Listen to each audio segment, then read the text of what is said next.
शुभेच्छा देते.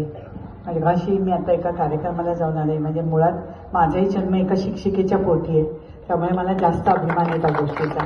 परत माझ्या सासूबाई ही शिक्षिका, त्यामुळे घरात सगळं तेच वातावरण, त्यामुळे मला खूप आनंद होतोय की आज इथे आले मी. त्यानिमित्ताने तुम्हाला सगळ्यांना भेटते. श्रीराम दादांमुळे हे सगळं घडून आलंय.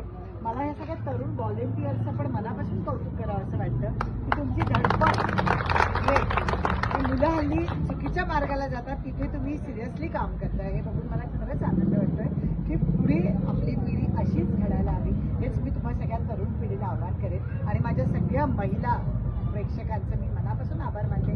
कारण वेळेमुळे आम्हाला खूपच तुम्हाला माहिती आहे 6ची वेळ म्हणजे 7ला येणार, पण आम्ही अगदी वेळेवर आलो. इलाज नव्हता, पुढचे कार्यक्रम आहेत आणि मला परत रात्रीच्या ट्रेननी मुंबईत जायचं, त्यामुळे लवकर येणं साहजिक होतं. पण तुम्ही सगळ्यांनी माझ्यावर आयुष्यभर प्रेम केलं, त्यामुळे गणपती बाप्पा एवढंच आवाहन करेन की आमच्या या मुरुमच्या सगळ्या रहिवाशांना सुखी ठेव, सगळ्यांवरची संकट दूर कर.